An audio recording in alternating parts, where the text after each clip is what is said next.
Kembali lagi bersama saya Tarisa Disti Yuntasari di Daily News siang hari ini. Berita pertama kita yaitu gempa berskala 5,6 mengguncang Cianjur pada siang hari ini.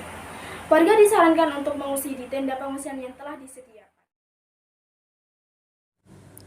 Badan Meteorologi, Klimatologi, dan Geofisika atau biasa disebut dengan BMKG mengatakan telah terjadi 248 gempa susulan di Cianjur, Jawa Barat hingga Jumat sejak gempa utama dengan tren terus menurun. BMKG mencatat guncangan terbesar untuk gempa susulan mencapai magnitudo 4,2 dan terkecil magnitudo 1,2. Sedangkan gempa utama pada Senin 21 November tercatat berkekuatan magnitudo 5,6. Para warga mengungsi di depan teras rumah mereka untuk mewaspadai akan terjadinya gempa susulan. Terlihat para warga menggelar karpet di depan teras mereka untuk digunakan alas tidur. Berikut wawancara kepada salah satu korban gempa di Cianjur. Apakah kemungkinan terjadi gempa susulan, Kak? Ya, bahkan dari setelah gempa utama yang 5,6 itu, 5,6 itu ya, itu tuh masih ada gempa susulan sampai sekarang. Terakhir tadi sekitar 8:30.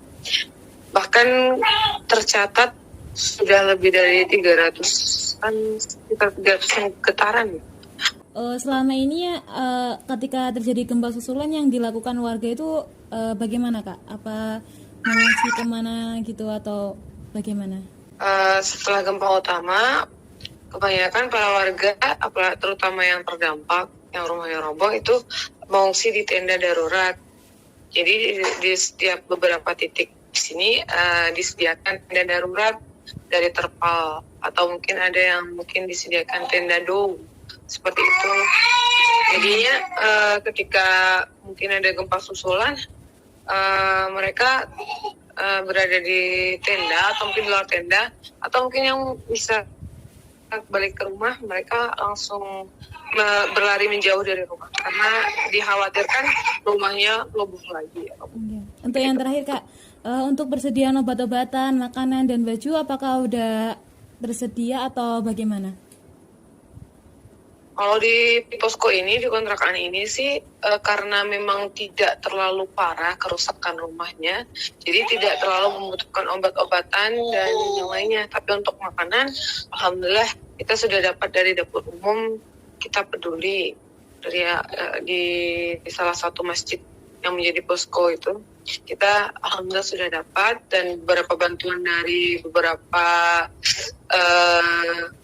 lembaga, alhamdulillah, jadi cukup. Tapi memang yang di sini memang tidak seperti yang di posko-posko lain yang bantuan selalu datang seperti itu.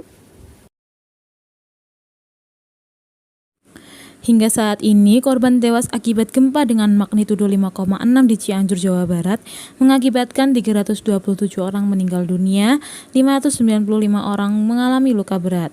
Selain itu, per hari data pengungsian terdata sebanyak 1.872.90. Memperingati Hari Guru Nasional, sejumlah sekolah mengapresiasi para guru sebagai pahlawan tanpa jasa, salah satunya Sekolah SMP IT Bakti Ibu Madiun. Ya, bersama saya Tulipo Adinosyada. Saat ini saya sedang berada di sekolah SMP IT Bakti Ibu, yang dimana para siswa-siswinya sedang merayakan Hari Guru Nasional. Di antara rangkaian acaranya yaitu memberikan mahkota dan memberikan hadiah untuk mengapresiasi dan menghormati para guru saat ini. Salah satu sekolah yang menggelar acara Hari Guru, salah satunya adalah Sekolah SMP IT Bakti Ibu Madiun. Acara digelar antara siswa dan guru untuk mengapresiasi para peran guru. Alhamdulillah, kalau di SMP IT Bakti Ibu, antusias teman-teman atau anak-anak sangat surprise lah ya. Jadi rangkaian ini sebetulnya tidak hanya satu acara ya, tetapi dalam rangka memeriahkan Hari Guru juga ada 3 rangkaian acara. Malah yang pertama ada puncak karya belajar, di mana anak-anak itu mengekspresikan rasa sukacitanya dalam bentuk karya, baik itu dalam bentuk gerakan maupun pajangan. Kemudian juga ada festival kreativitas yang satu paket dengan cakap, dan juga ada lomba-lomba yang kita selenggarakan mengundang dari sekolah STNI sekitarnya. Para murid mengantri bersalaman untuk mengucapkan Hari Guru kepada staf guru dan meminta maaf atas perlakuan yang mungkin membuat para guru jengkel atas perlakuan mereka saat pembelajaran di kelas. Rasa empati dan kepedulian siswa ini membuat sebagian guru terharu akan momen ini. Peringatan Hari Guru Nasional ini menjadi momen istimewa karena kejutan yang diberikan oleh siswa sebagai bukti rasa cinta dan peduli terhadap para guru dan pengajar.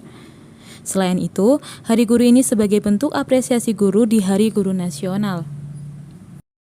Salah satu cara mengapresiasi seorang guru ya selain mengenang jasa mereka, kita juga harus belajar dari ilmu-ilmu yang sudah mereka berikan. Kita mengasih beberapa hadiah kecil, terus mendoakan mereka. Kecamatan Pudak merupakan sektor penghasil susu sapi perah terbaik di Ponorogo. Penghasilan susu sapi perah mencapai 10 juta rupiah per bulan. Kecamatan Pudak merupakan sentra produksi susu terbanyak dan dianggap terbaik di Ponorogo, Jawa Timur. Warga yang menjadi peternak susu perah kini sudah bertambah banyak dan hasil susu perah dijual ke pabrik yang tepatnya berada di Pasuruan. Namun sebelumnya susu ditempatkan di pos masing-masing dan harus melalui pemeriksaan. Penghasilan bulanan dari produk susu rata-rata 10 juta rupiah dari 8 ekor sapi yang dipelihara.